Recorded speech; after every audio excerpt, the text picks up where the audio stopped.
Bismillahirrahmanirrahim. Assalamualaikum warahmatullahi wabarakatuh. Alhamdulillah, wassalatu wassalamu ala habibina rasulillah wa ala alihi wa sahbihi wa man walah. Allahumma aslih ummata Muhammadin sallallahu alaihi wasallam wa farij an ummati Muhammadin sallallahu alaihi wasallam warham ummata Muhammadin sallallahu alaihi wasallam wa ansyur wahfaz wa ayyid nahdatal watani fil alamin wa ammir nahdatal watani diniyatal islamiyah ala madhhabi ahli sunnati wal jama'ati ila yaumiddin bihaqqi Muhammadin sallallahu alaihi wasallam, amma ba'du. Alhamdulillah, pada hari ini saya menemani para tulab dan talibat kawadir Nahdlatul Watan Diniyah Islamiyah bertasyakur memperingati Hultah NWDI yang ke-89 di Kairo, dan juga sekaligus haul dari guru kita Syekhuna wa Murabbi Arwahina Maulana Syekh Tuan Guru Kiai Haji Muhammad Zainuddin Abdul Majid yang ke-27, rahimahullah rahmatal abrar wa askanahu fasih jannati. Tahniah saya kepada seluruh tulab dan talibat kawadir Nahdlatul Watan Diniyah Islamiyah dengan beberapa pesan. Yang pertama, saya berpesan kepada seluruh kawadir Nahdlatul Watan Diniyah Islamiyah, tulab dan talibat, untuk betul-betul memanfaatkan keberadaan selama menjadi tulab wa talibat Al-Azhar Syarif untuk belajar ilmu. Belajar dengan penuh kesungguhan, belajar dengan penuh ketekunan, agar mudah-mudahan kelak sebagaimana firman Allah Subhanahu wa taala bahwa pada saatnya para penuntut ilmu itu akan kembali ke tempatnya masing-masing untuk menyampaikan, untuk al-inzar wat tabligh, menyampaikan dan menjelaskan kepada umat apa-apa yang harus dilakukan untuk membangun kehidupan yang lebih baik. Yang kedua, saya mengajak kepada para tulab dan talibat kawadir Nahdlatul Watan Diniyah Islamiyah untuk merenungkan apa yang disampaikan oleh Al-Mufakkir Al-Jazairi Malik bin Nabi di dalam buku beliau Syurutun Nahdhah, bahwa kebangkitan itu ada syaratnya. Dan karena kita juga berada pada organisasi yang dibangun oleh Al-Maghfurlah Maulana Syekh yang bernama Nahdlatul Watan Diniyah Islamiyah, di situ ada kata Nahdhah, kebangkitan. Apa syarat kebangkitan kata Syekh Malik bin Nabi? Ada 3 hal yang harus berinteraksi, berakumulasi. Yang pertama al-insan, yang kedua at-turab, dan yang ketiga al-waqt. Al-insan artinya manusia. Maka kebangkitan itu harus bermula dari manusianya. Manusia yang seperti apa? Kata Syekh Malik bin Nabi, yang penting itu pertama adalah mabda akhlaqi, yaitu manusia yang mengerti tentang nilai-nilai akhlak. Nilai-nilai inilah yang menjadi fondasinya di dalam bergerak, beraktivitas, membangun dirinya dan juga membangun masyarakat. Yang kedua, perlu al-mantiqul amali, logika praktis. Tidak hanya dia berpikir secara teoritis, tapi juga mampu menggunakan logikanya dengan baik untuk menyelesaikan muskilatul ummah, yaitu masalah-masalah umat.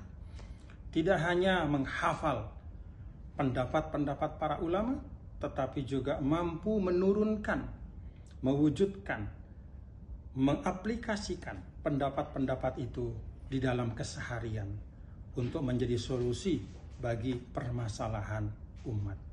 Perlu juga al-mantiqul jamali. Syekh Malik bin Nabi juga mengingatkan bahwa manusia yang diharapkan bisa menjadi penggerak peradaban itu, penggerak kebangkitan itu, harus memiliki al-mantiqul jamali, az-zauqul jamali. Dia mampu mengapresiasi keindahan. Dan kita lihat bahwa dari semua ciptaan Allah Ta'ala itu semuanya penuh dengan keindahan. Maka menerapkan prinsip ini artinya apa? Kita sebagai manusia, sebagai hamba Allah, tidak boleh menjadi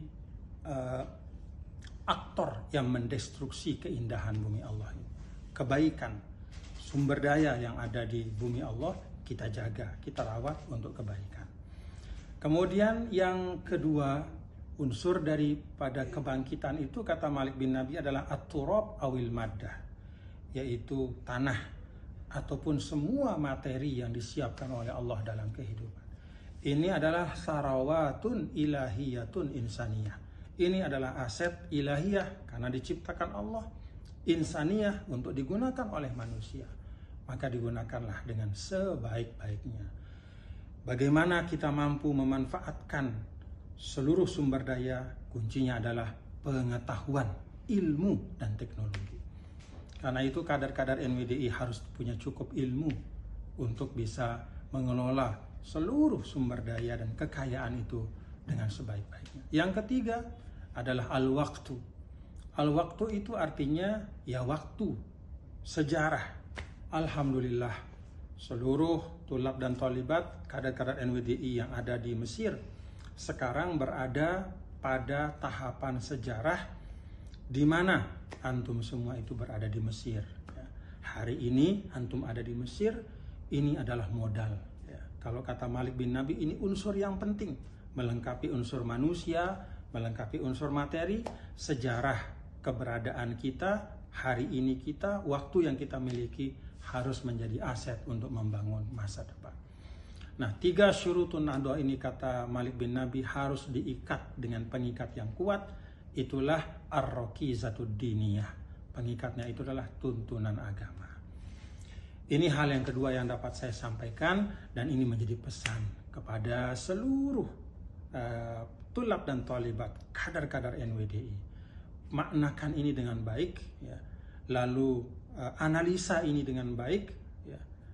Dan pahami dengan baik, serta kemudian berusaha untuk dipedomani, sehingga keberadaan dari Anda semua di Mesir, ada yang 4 tahun, ada yang 5 tahun, ada yang 6 tahun, semuanya menjadi sarawatun ilmiyatun imaniyah. Semuanya menjadi aset keilmuan dan keimanan. Demikian yang dapat saya sampaikan, dan pesan terakhir, kompak semuanya. Kompak di bawah kepemimpinan, ya, yang memang diamanahkan dalam muktamar kita, ya. Kebetulan saya diamanahkan sebagai pemimpin, maka semuanya kompak. Saya minta semuanya kompak, ya. Dan masing-masing makna dari kekompakan itu masing-masing bergerak sesuai dengan fungsinya dan predikatnya hari ini. Jadi antum tolabul Azhari Syarif juga memiliki fungsi. Apa itu? Belajar menyiapkan diri menjadi kader-kader pemimpin NWD insyaallah di masa yang akan datang. Barakallahu fikum wa tahniatan khalisatan min qalbi lakum wa ashkurukum wa dumtum ya abnai fi izzin wa khairin wa afiyah. Wallahu muwaffiq wal hadi ila sabilir rasyad. Assalamu alaikum warahmatullahi wabarakatuh.